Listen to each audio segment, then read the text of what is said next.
All right, you guys, as you can see by the thumbnail, I got another banger for you guys, another one like the other one. So before I get into that, though, let me just say this. For those of you that have watched the stories, that have been watching the stories that I put on before this one, the first couple of stories that I did, I try to find pictures to put up. I always try to put pictures up so that it give you guys, the visuals as well. But in the first couple of stories, I don't believe that I had the pictures at that time. So you're probably going to see the pictures of a couple of the individuals that were in the stories that I had previously talked about. And I'm specifically referring to Raul from Wilmas, and then you had Chato from Laverne, then there was Sykes from the Avenues, and you also had Güero Caballo from Eastside 18th Street. So you guys should be seeing the pictures of some of those individuals. Anyways, I just wanted to show you guys those pictures in case some of you didn't know what those guys look like or were wondering what they look like. Anyways, I'm going to get into this story right here.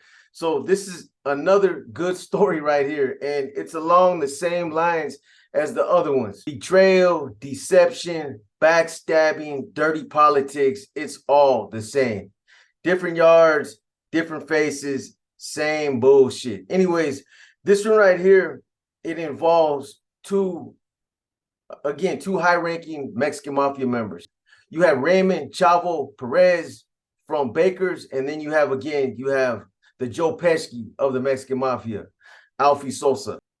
Okay, so again, this story happened in New Folsom C Yard, level 4. This is a 180 yard. And again, this happened on the same yard that Alfie was on. The other story that I told you guys about, this happened prior to that because Alfie would end up taking that yard over after Chavo would end up leaving. Now, Chavo is another high-ranking Mexican mafia member. I don't personally know him. I've never done time with him, but everything that I've heard about him, he was somebody that had a lot of status within the organization.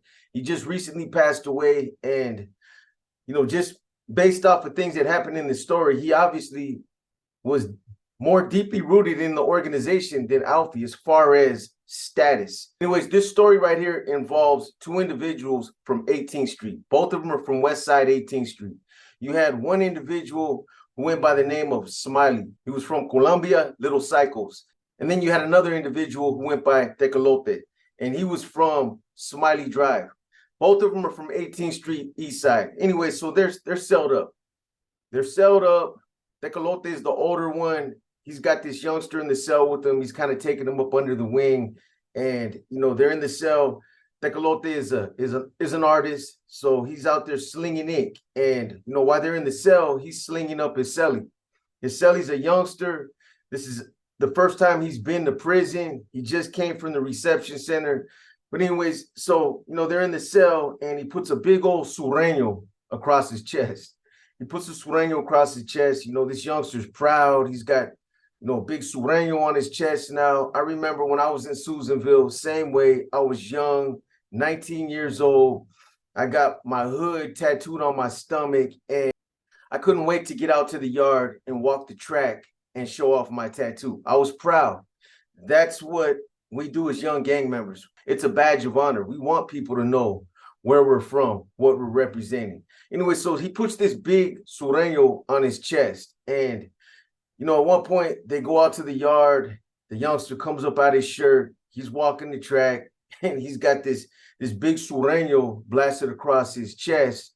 And like I said, he's feeling proud. This is one of his first tattoos. He doesn't have any tattoos. He's a first-termer.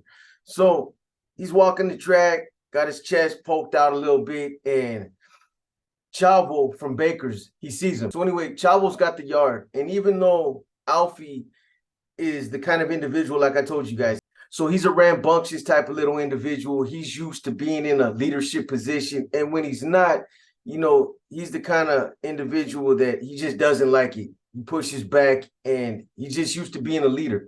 Anyway, when he gets there, Chavo basically tells him, he's like, because Chavo knows who he is. This is his brother. Chavo's well aware of Joe Pesci and his antics. So he tells Alfie, one of the first things he tells him is, hey, Alfie, check this out. This is my yard. So, they get that out the way off top. And Alfie has to respect that because apparently Chavo had more status. So anyways, this little youngster, Smiley from Columbia Lil Cycos is walking the yard and he's got his shirt off and Chavo sees him. Chavo looks over and he sees him and he's got his entourage with him. I swear this entourage stuff is still, it still cracks me up anytime I think about it. So anyway, Chavo sees him and he tells him, he's like, hey, that's a nice tattoo. Let me see that. He's like, that looks fresh. And Smiley's, he's feeling proud. So he doesn't know that, that he's done something wrong. He's feeling proud about the tattoo and he's telling Chavo, he's like, yeah, it's fresh. And Chavo tells him, he's like, is that right? He's like, well, what have you done to earn that tattoo? And the little youngster, he starts stuttering and he's like, you don't know what to say. He's like, I don't know. I'm a sureño. I'm a homeboy. I'm a sureño. Chavo says, a sureño? You ain't no sureño. Where you been? And the little youngster says, well, I just came from the reception center. Then Chavo tells him, he's like, hey, who put that on you? And the little youngster's like, my celly did. He's like, where's your celly at? So Chavo sends one of his guys to go find Tecolote. They track him down. They walk him over there. Tecolote comes walking up. He don't know what's going on. And so Chavo tells Tecolote, he's like, hey, you put this on him? Tecolote says, yeah, that's my homie. That's a little homie. He's a sureño. So Chavo tells him, so what makes you think it was okay for you to go put that on? What gives you the right to go put that tattoo on him? Now Tecolote, he's stuttering. He don't know what to say. Chavo looks at the little youngster and he tells him, hey, he goes, I'll talk to you later. So the little youngster, he kicks rocks. He walks away and Chavo goes back in on Tecolote.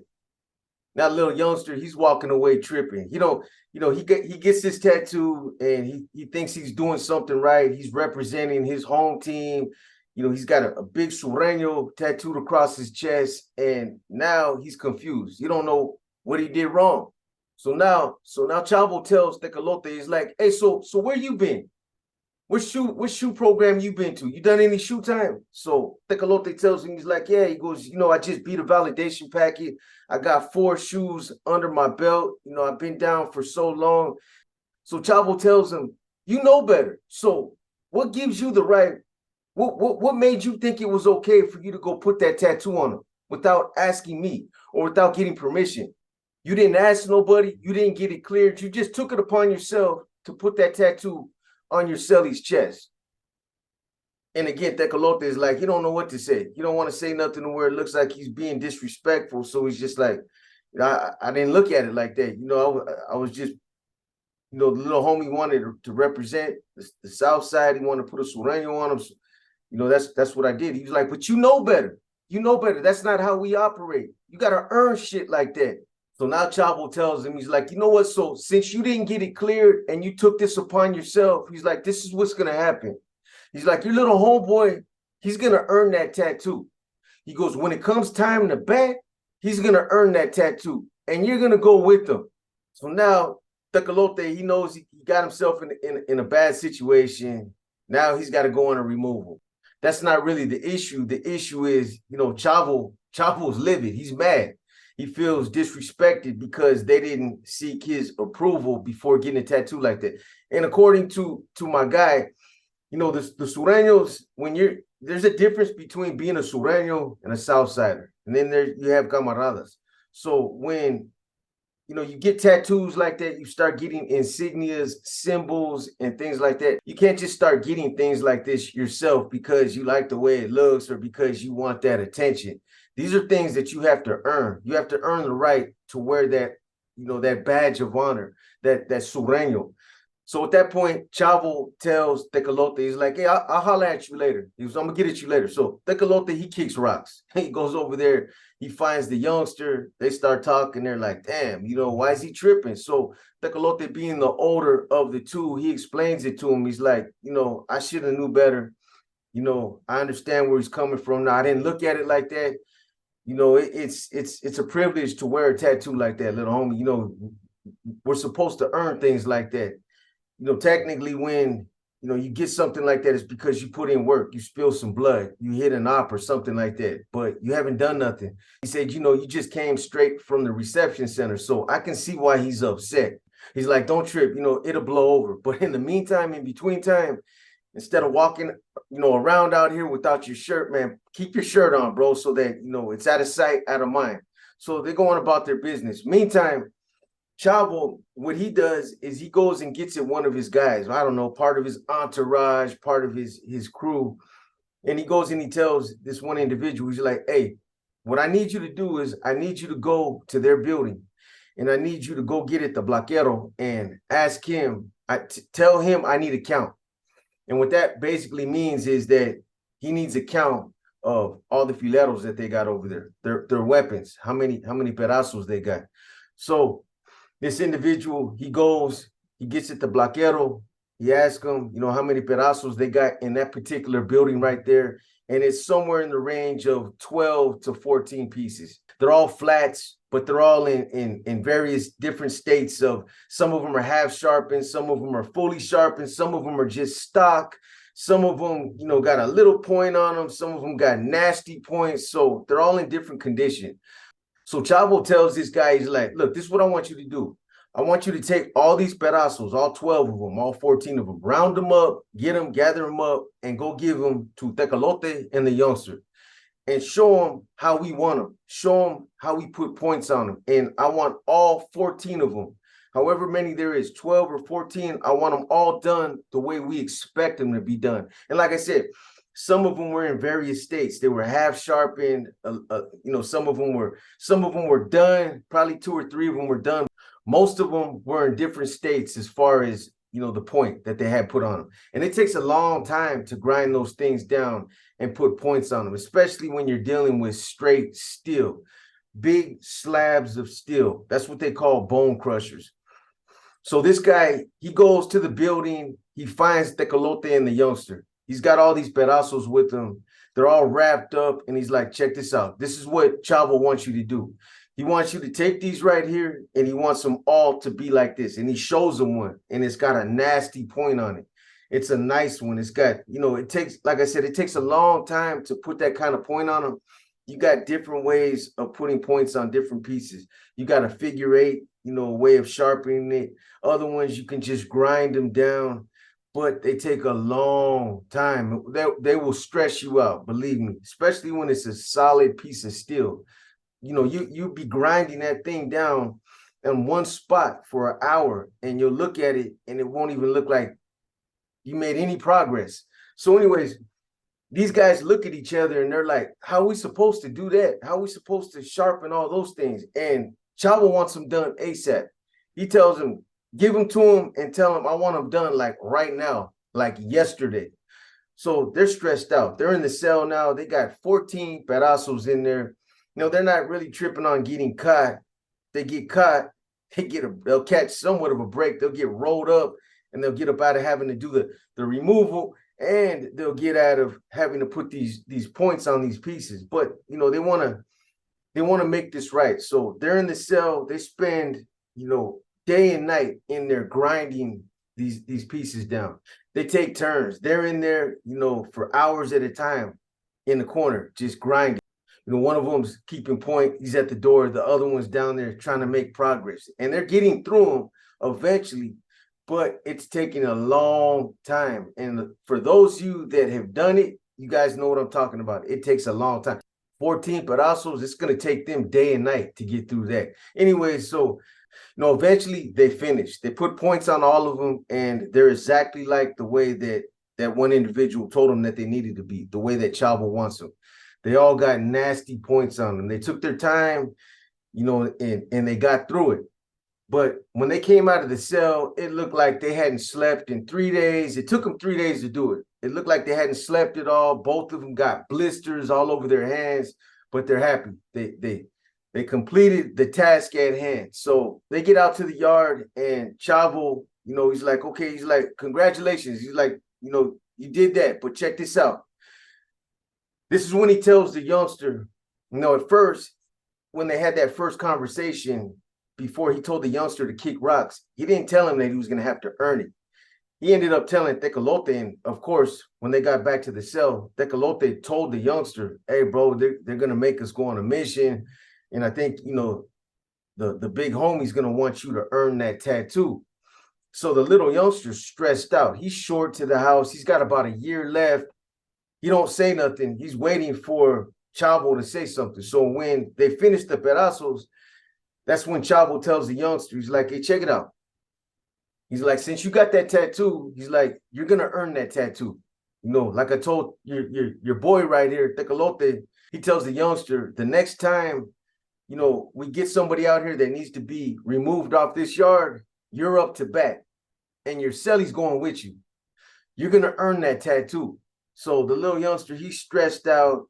So the youngster tells Chavo, he's like, "Chavo, I only got a year to the house." And Chavo was like, "What? You only got a year to the house?" He's like, "Hey, homie, you should have thought about that before you went and got that tattooed on you. You want to be a gang member? You want to be a gangster? You want to be a sureño?" He says, "You did whatever you did to get to my yard, and now you want to think about it?" He's like, "No, it doesn't work like that. You got that tattoo, and now you're going to earn it. Otherwise, I'm going to give you an opportunity right now to walk over to the watch office and get the fuck off this yard. So what's it going to be?" And the little youngster said, "I'll earn it." And Chavo says, "You damn right you're going to earn it." So after these guys, after they sharpened all the fileros and they took care of that assignment, that part of it, Chavo tells them, "So check this out. So until something comes up, until it's time for you guys to take somebody off this yard," he said, "I'm putting you guys on concrete status," meaning that they're going to be required to be out on the yard doing burpees from the time the yard opens up until the yard closes. It's basically, he's disciplining them. They're going to be out there doing burpees, hundreds and hundreds of burpees all day. Anytime the yard opens up, they're to be out there on the concrete. I guess that's a term that they use. Their terminology is concrete. They're going to be on concrete. So that's one part of it. Chavo also tells them that he's an artist, he draws. So Chavo tells him that he wants at least one paño from him a week, aside from that's when he's in the cell. So these two individuals, they're on their little buddy program. Every time they come out to the yard, they're out there busting down, they're doing burpees. And the little youngster, he's already a little guy. He's a small dude. So, all these burpees, I want to say that he told me was like close to 2 months before something came up out there. It was around 2 months. So they're out there for around 2 months and they're doing burpees every day. They're out there on the yard trying to pump themselves up, getting ready mentally, physically for this mission whenever it pops up. I guarantee you they were probably hoping that it would be more sooner than later, because they're out there doing all these burpees every day. They probably just wanted to get it over with, get the hell off that yard, or just, they wanted something to happen so that they could get back to regular routine. Anyway, so at some point, an individual drives up from Calipatria. And apparently this individual was over there in Calipatria getting loaded, drinking, and he disrespected one of the emeros over there. He disrespected them. They were going to get him over there, but apparently they rolled him up off the yard before they could get him. So, with all these cell phones and, the lines of communication that they got out there now, whenever somebody transfers out or when somebody leaves one institution to another, phone calls are being made and, they're on top of it. So they're waiting for this guy to pop up somewhere. They don't know where he's going. They just put him on the bus. They got him out of there. He left Calipatria and, he was a target at that point. So he ends up over there in New Folsom. Now, when he gets over there, now this individual was from the Avenues. So he gets over there to New Folsom. He lands on the yard with these guys. And, Chavo and Alphie, they're both plugged in. They got their contacts. And apparently they knew exactly who this guy was as soon as he got there. So as soon as he gets there, Chavo's out there on the yard. He gets at these two individuals. He gets at Tecolote and the youngster. And he's like, today is the day. So, they're ready. They've been waiting. The little youngster, like I said, he's a little guy. He's been doing all these burpees. He's looking like a little Bruce Lee by this time. He's all sucked up. He's got a little karate body. He just wants to get this done so that he can get back to regular program. So anyways, Chavo tells these guys, today's the day. This is the day that you guys are going to, you guys are going to get up to bat. And he's like, so I don't care when you guys do it. I don't care how you do it, where you do it. That's on you guys. You guys can pick your spot, pick your time, and all that good stuff. The only thing that I'm telling you guys is that it needs to be done before lockdown. When those doors close, that guy needs to be off the yard. You guys need to be done with it. So, they do whatever they do. They go in. I know before whenever I got ready to go, go on a removal, I knew I was getting ready to put some work in. I went in my cell. I packed all my shit because I knew chances were that I was going to get rolled up. The gunner was going to see me. Somebody was going to tell on me. And, I knew I would probably be going to the hole. So I wanted to be the one to pack my own property, because a lot of the times when these COs pack your stuff, they rip your pictures, tearing your pictures down. They disrespect, some of your personal property. So I always try to stay a step ahead of that. And I would roll my shit up. My shit would already be, tied up in sheets, ready to go. So anyways, I don't know what they did. Maybe they went in there and they did the same thing. Took all their pictures down, rolled everything up, and got ready. So they get their bangers. They go out to the yard. And, again, anytime you get ready to do something like this, you're getting ready to go stab somebody on a yard. There's a bunch of people out there. Anyways, these guys, they get their bangers. They go out to the yard, and it's go time. Now it's just a matter of picking the best opportunity, trying to get the element of surprise on your side, trying to figure out where the best blind spot is, or the best area that's away from most of the gunners.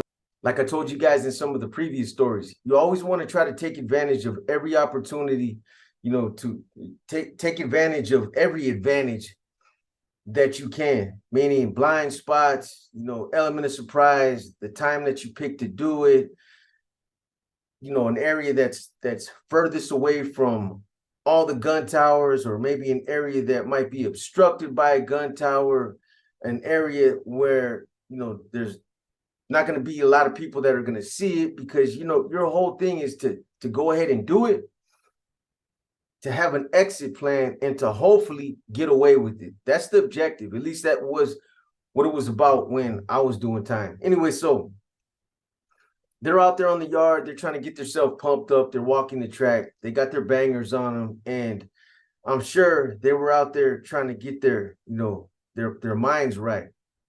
You don't know what's going to happen. It's not the fear of stabbing somebody. It's not the fear of engaging in, a stabbing, or that you're getting ready to get into a physical altercation. That's not what it is. The fear is the fear of the unknown. You don't know what's going to happen. You don't know if a gunner's going to see you and you're going to end up getting a headshot out there. This might be your last day on earth. You don't know what's going to happen. It's the unknown. So I think that's what most people struggle with, is that right there. At least speaking from, personal experience, that's what it was about for me. So anyways, their adrenaline's pumping. They're feeling some anxiety. They're getting ready to go and do this. They spot the individual. Chavo had already pointed him out. So he's out there, and wherever they decided to get this individual at, or wherever it went down, like I said, it's go time. So they slide up on him and they start whacking him. Boom, back, beat, back, beat, back. So anyways, they're both hitting this dude. They're turning him into a human pincushion. And at some point, one of them ends up hitting this guy in the throat. They hit him in the throat and they sever his spinal cord. They didn't know it at the time, but as soon as that happened, the dude hit the deck. He goes down.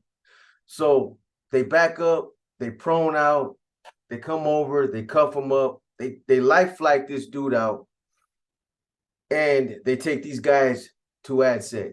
Mission complete. They're done. They don't have to worry about no more burpees. They ain't got to worry about sharpening no more pedazos. This guy doesn't have to put out no more paños for Chavo and They don't got to worry about going on this removal. It's done. So now they're in ADSEG. They get in there, they give them their lockup orders, and then they read them their rights.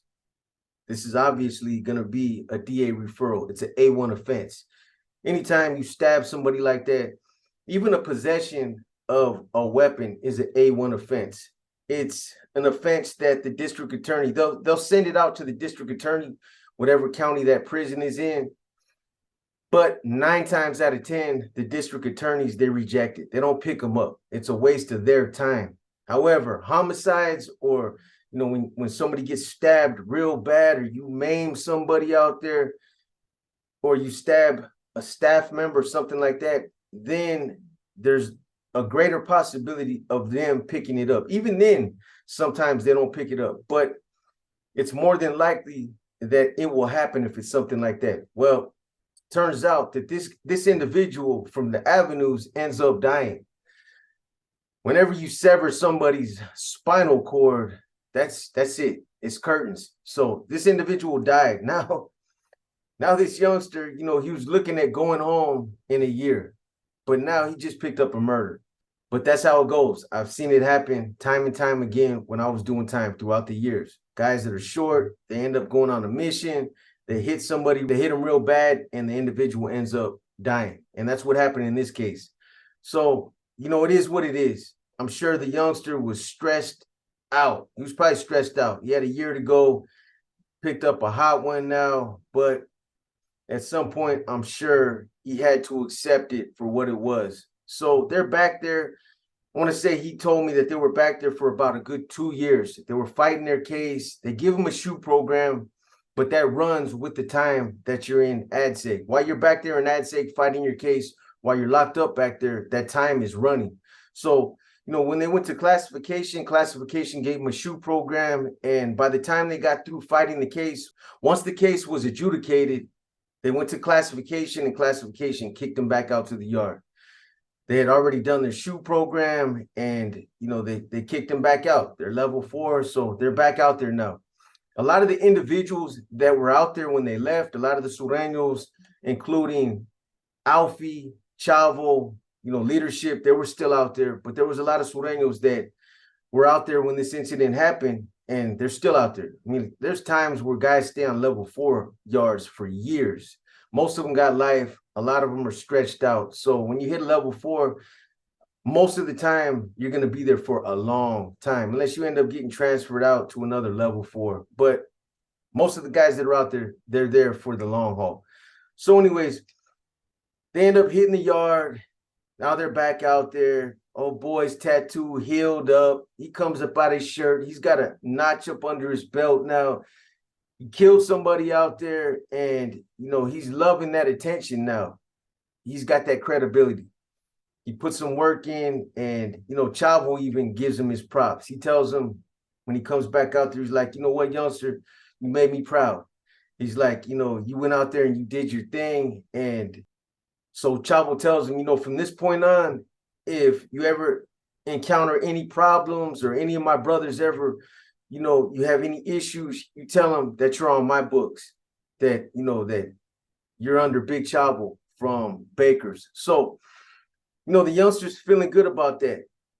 The youngster's feeling good about it, and, the big homie's proud of him, and, he's out there doing his thing.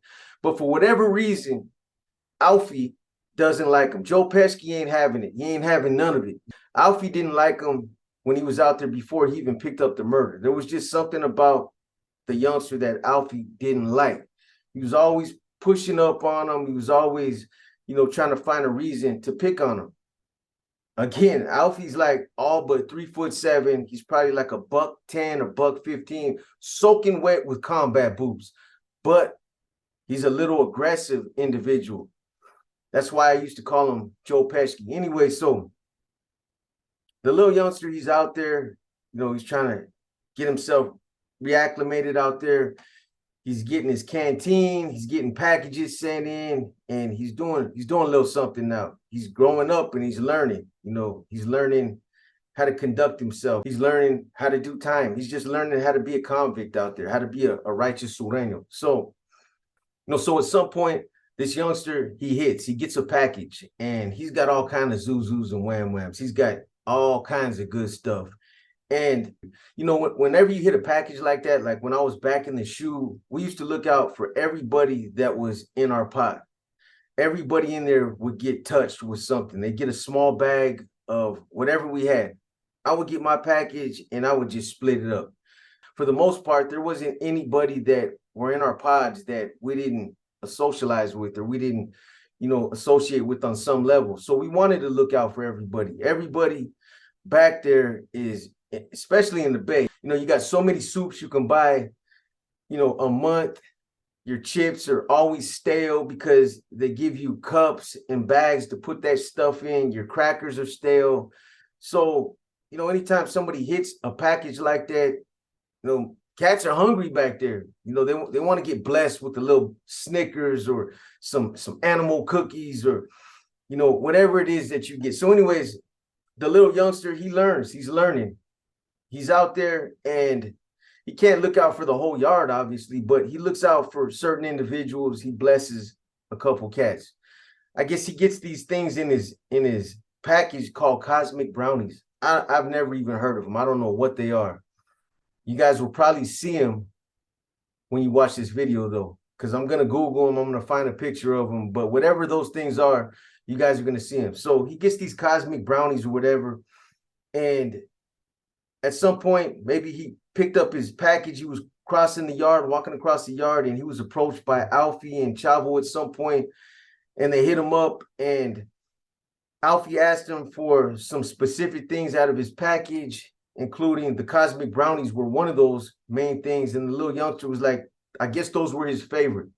So he didn't want to give up none of those. But he told Alphie, I'll kick you down something else. But Alphie's pissed off now. Told you guys, for whatever reason, Alphie had a hard on for this dude. He didn't like him. But he looked at it as, a slap in the face. Like, he looked at this youngster as he was being greedy. And Alphie took it to heart. He took it to heart. He pouted about it. He got mad. He got butthurt. He walked away. And later on that day, he pulls Chavo aside and he's like, hey, you know what, that youngster, I'm not feeling him. I don't like him. He's a greedy little motherfucker, man. He's like, you know what? He's like, he's done. I'm going to have him taken off the yard. I would like to think that it wasn't over a cosmic brownie, that there had to have been something else out there that was involved, something else that's getting lost in translation. I don't know. I just can't see it being a cosmic brownie. And what is this? A brownie that flies and does all kind of crazy shit? I don't know. It must be something really special if that was the reason why. But anyways, so, when Alphie approaches Chavo had just got through telling this youngster, that he had him up under his wing, that he was on his books, and that if he ever had any issues, that he had his back. But Alphie was pushing the issue. He wouldn't let it go. And apparently they had some kind of future, disagreement about another individual. And in that situation, Alphie gave that individual a pass based off of Chavo. Chavo pushed for that individual, to get him cleared, and Alphie had to stand down. But Alphie was like, I'm not letting this one go. This one, he's not getting a pass. So what they end up doing is they end up getting into it. Chavo and Alphie, they end up getting into it. They end up getting into a little debate about it, and they just walk off in different directions. They don't, there's no meeting of the minds about it. Chavo's whole thing was he's a youngster. He's a youngster. He's, he just put in some work. He's learning. It's not that serious, Alphie. But Alphie, being the type of individual he had a one-track mind, and he's only thinking one thing, and he was dead set on it. So Alphie goes and gets at a couple Sureños that he knows, some of his guys that he has a lot of influence over. One of them was named Scrappy from Bratch 13. The other one was from 18th Street. Don't remember his name, but he was from 18th Street. And, being that he was from 18th Street, he knew this youngster as well as Tecolote. They were also from 18th Street. So these two individuals were the perfect two to pick. So apparently Scrappy and this other individual from 18th Street were like the perfect two to pick to handle something like this, because one of them had influence with the youngster.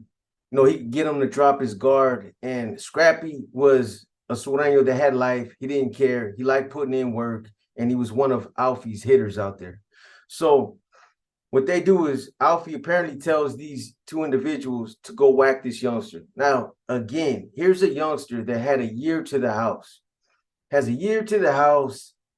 He's trying to be a righteous Sureño, gets a tattoo blasted across his chest. You know, he wants to represent the South Side. He wants to be a Sureño, and he wants to represent that. And he's feeling good about that. You know, he's out there on the yard with his little chest poked out.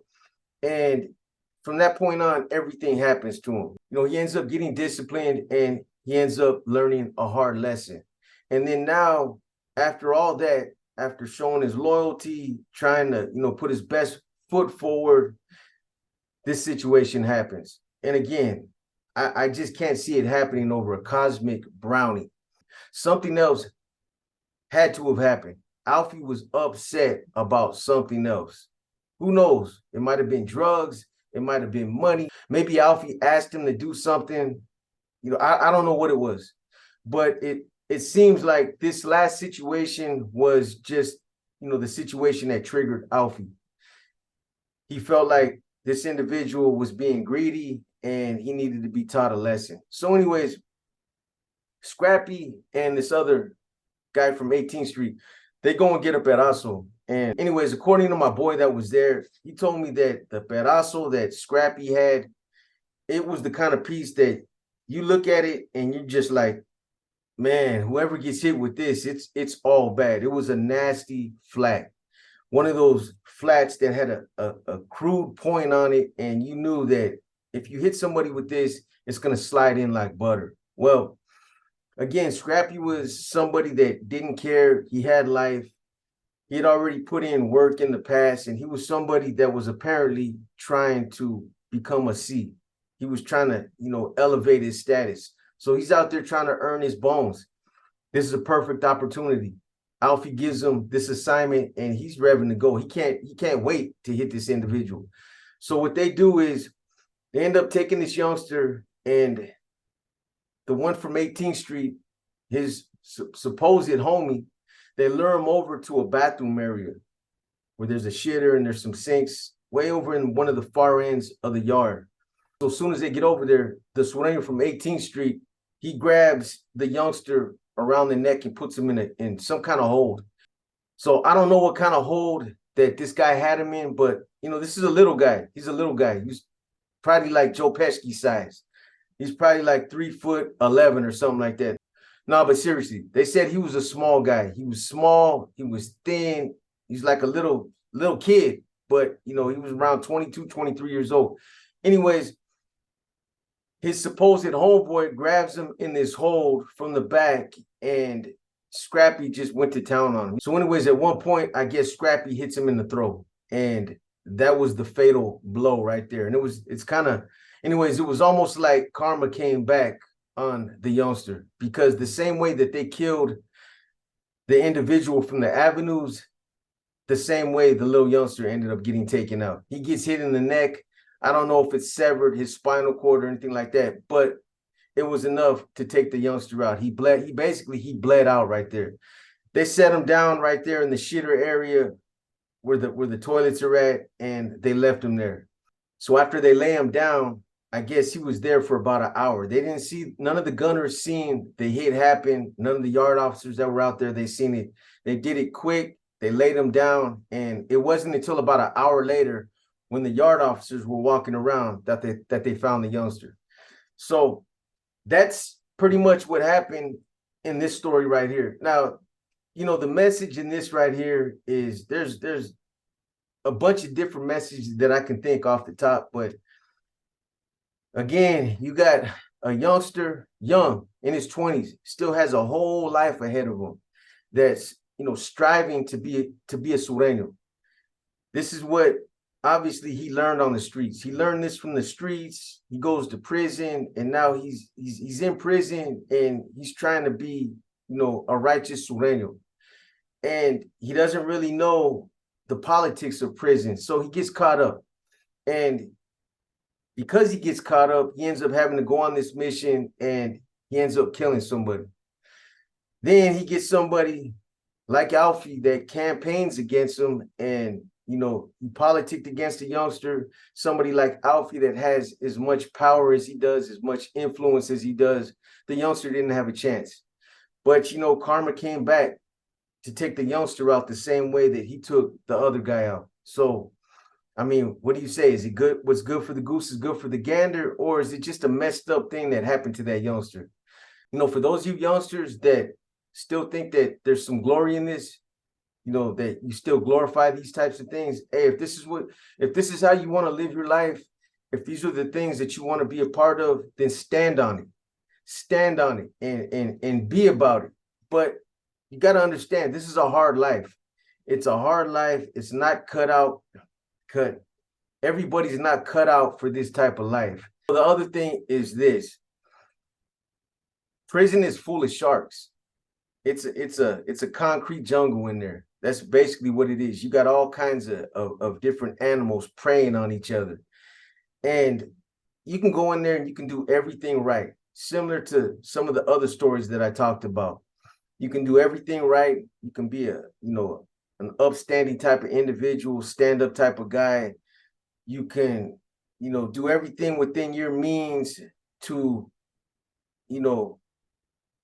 do everything that's expected of you.